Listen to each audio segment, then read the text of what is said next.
சாட்சியாய் பார்த்து நடந்திடுவேன் மிக நலமாக. வேறென்ன வேண்டும் இவ்வுலகத்திலே, இந்த இன்பம் போதும் என் நெஞ்சினிலே. ஓம் சாந்தி. 26/12/2024 காலை முரளி. ஓம் சாந்தி. பாப் தாதா, மதுபனம். சாராம்சம். இனிய குழந்தைகளே, நீங்கள் இப்பொழுது தூய்மையற்றவர்களில் இருந்து தூய்மையானவர்கள் ஆகுவதற்காக கற்கின்றீர்கள். நீங்கள் இதனை கற்று பிறருக்கும் கற்பிக்க வேண்டும். கேள்வி: எந்த ஞானத்தை கொண்டிருப்பதால் உலக மக்கள் இன்னமும் அறியாமை இருளில் இருக்கின்றார்கள்? பதில்: விநாசம் இடம்பெறுவதற்கு காரணமான மாயையின் ஞானத்தை கொண்டிருப்பதால் ஆகும். மக்கள் சந்திரனுக்கு செல்கின்றார்கள். அவர்களிடம் அது பற்றிய ஞானம் அதிக அளவில் உள்ளது. எவ்வாறாயினும் எவரிடமும் புதிய உலகம் மற்றும் பழைய உலகத்தை பற்றிய இந்த ஞானம் இல்லை. அவர்கள் அனைவரும் அறியாமை இருளில் இருக்கின்றார்கள். மூன்றாவது கண்ணாகிய ஞானக்கண் இல்லாமையினால் அவர்கள் குருடர்களாக உள்ளனர். இப்பொழுது உங்களுக்கு மூன்றாவது கண்ணாகிய ஞானக்கண் கொடுக்கப்பட்டுள்ளது. அவர்கள் விநாசம் பற்றிய எண்ணங்களையே தங்களது மூளையில் கொண்டிருக்கின்றார்கள்.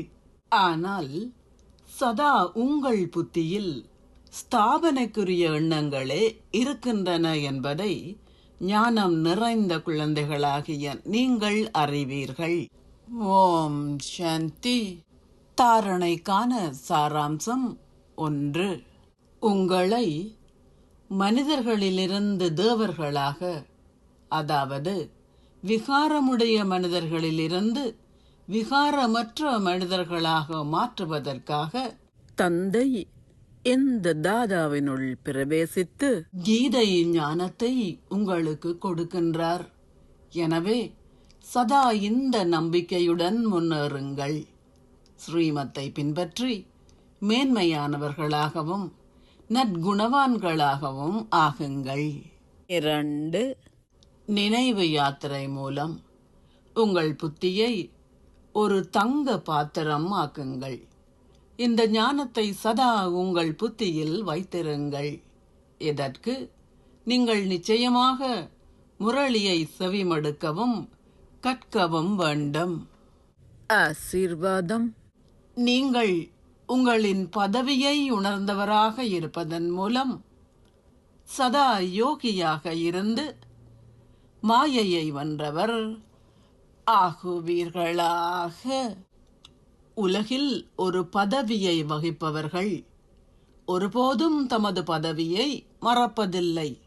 அதேபோல் மாஸ்டர் சர்வசக்திவான் என்பதே உங்களின் பதவி ஆகும். எல்லா வேளையும் இதை உங்களின் விழிப்புணர்வில் வைத்திருங்கள். ஒவ்வொரு நாளும் அமிர்த வேளையில் இதை வெளிப்படுத்துங்கள். அப்போது நீங்கள் சதா யோகி ஆகுவதுடன் நாள் முழுவதும் உதவியையும் பெறுவீர்கள். மாஸ்டர் சர்வசக்திவான்களின் முன்னால் மாயையால் வர முடியாது. உங்களின் அதி உயர்ந்த பதவியின் இந்த விழிப்புணர்வானது ஸ்திரமாக இருக்கும்போது எறும்பு போன்ற மாயையை வெல்வது இலகுவாகிவிடும். உயிர் சக்தியான ஆத்மாவை மேன்மையாக்குபவர்களே உண்மையான முயற்சியாளர்கள். ஓம் சாந்தி. நன்றிகள் பாபா. என் ஆஸ்தி எல்லாம் உன் நினைவினிலே, என் ஆயுள் வரை உன் அருகினிலே. வேறென்ன வேண்டும் இவ்வுலகத்திலே, இந்த இன்பம் போதும் என் நெஞ்சினிலே.